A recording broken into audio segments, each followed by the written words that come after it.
वल्लभ श्री हरिवंश श्री वृंदावन श्री वंचन सदगुरुदेव भगवान की जय। जय जय श्री हरिवंश।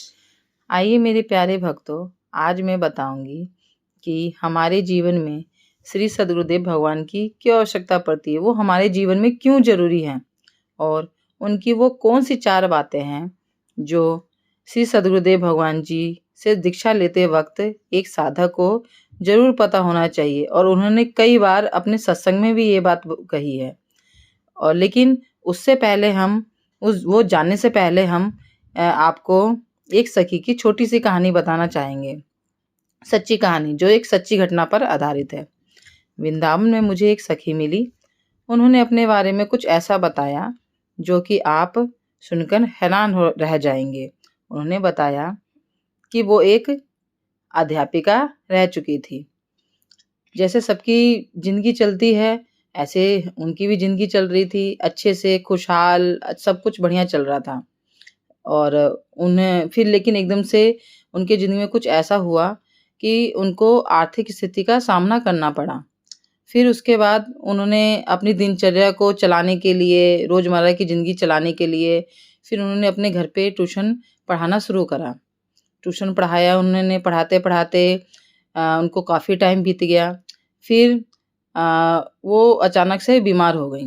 बीमार हो जाने के बाद फिर वो धीरे धीरे टूटने लगी, अपने आप से हारने लगी। हर वक्त सोचती, चिंता में रहती। फिर बच्चे जो पढ़ा रही थी वो धीरे धीरे करके वो बच्चे भी उनसे दूर होते चले गए। निराशा से घिर गई थी वो, चिंता से घिर गई थी वो। हर वक्त उनके आसपास चिंता ही बनी रहती थी। हर वक्त परेशान रहती, चिंता करती, सोचती रहती, कैसे हो गया, मैंने ऐसा क्या कर दिया, ऐसा क्यों हुआ, ये सोचती रहती। लेकिन और उनकी जो वो पूजा पाठ वगैरह करती थी उस हिसाब से नहीं करती थी, उतना ही आराधना नहीं करती थी। हाँ, वो जैसे धूप करते हैं सब, धूप आरती करती और अपनी रोजमर्रा जिंदगी में जैसे कार्य करती हैं वैसे करती थी। और बस ऐसी उनकी ज़िंदगी चल जाती थी। पर उनको नहीं पता था अचानक से उनके संग ऐसा कुछ हो जाएगा। फिर एक दिन वो बैठी-बैठी सोच रही थी, बहुत निराश थी, अपने आप को बहुत ज़्यादा कोस रही थी। फिर ऐसे ही फ़ोन चलाते-चलाते उन्होंने श्री सदगुरुदेव भगवान जी का प्रसंग सुना फ़ोन पे। तो उनको वो प्रसंग बहुत ही अच्छा लगा जो हमारी श्री राधा रानी जी से जुड़ता है। उनको बहुत प्रसंग अच्छा लगा। उनका सत्संग, जब महाराज जी का सत्संग सुना तो उनको बहुत अच्छा लगा।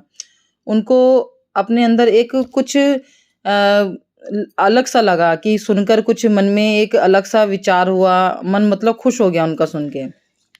फिर एक दिन फिर उन्होंने फिर सत्संग सुना, महाराज जी का सत्संग सुनना शुरू करा। फिर उनके महाराज जी ने उस सत्संग में बहुत सी ऐसी बातें बताई जो उनको उनके बातों से बहुत प्रेरणा मिली। उन्होंने बताया कि हमारे श्री जी कितनी दयालु है, कितनी कृपालु है। उनकी आराधना करने से वो सारे बंधनों से मुक्त कर देती हैं, सारे दुखों को दूर कर देती हैं।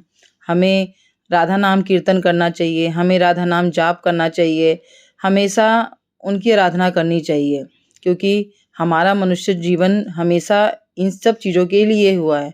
लेकिन हम अनजान होते हैं, इन सब से परे होके हम नहीं जानते कि हम क्या कर रहे हैं। इसलिए हमारे जीवन में सदगुरुदेव होना बहुत ज़्यादा ज़रूरी होते हैं, जो हमें बताते हैं कि हमारे ज़िंदगी में हम ऐसा क्या करें, हमारी ज़िंदगी में क्या चीज़ ज़रूरी है, हमें क्या ऐसा करें जिससे कि हम खुश रहें, हमें दुखी ना रहें। और हाँ, अगर हम जब श्री जी की आराधना करते हैं तो कभी भी हमें चिंता किसी चीज़ की आती ही नहीं है और ना कभी दुख आते हैं। अगर वो कभी दुख आने वाले भी होते हैं तो हमारे श्री जी इतनी कृपालु हैं कि उसको पहले ही दूर कर देती हैं।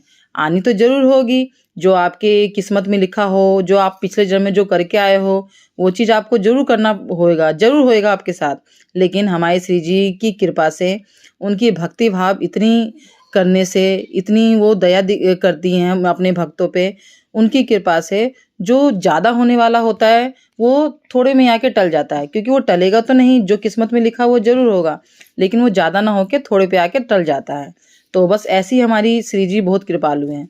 तो श्री महाराज जी सदगुरुदेव भगवान जी यही सारी बातें सत्संग में अच्छी बातें बताते हैं, जो वो सुन के सखी जी बहुत भावुक हो गई कि कि बस उनकी श्री जी की कृपा है जो मुझे सद्गुरुदेव भगवान का शरण मिला। फिर उन्होंने उस दिन से ठाना कि मुझे भी अपने श्री सद्गुरुदेव भगवान जी से दीक्षा लेनी है, दीक्षा प्राप्त करनी है। मुझे भी श्री जी की आराधना करनी है, श्री जी की भक्ति करनी है, नाम गायन करना, नाम कीर्तन करना है। बस अब उनकी भक्ति में लीन हो जाना है। तो फिर श्री सद्गुरुदेव भगवान जी से उन्होंने दीक्षा ली। तो जैसे कि मैंने आपको बताया था कि वो 4 बातें कौन सी थी श्री सद्गुरुदेव भगवान जी से दीक्षा लेते वक्त एक साधक को पता होना चाहिए। वो 4 बातें हैं।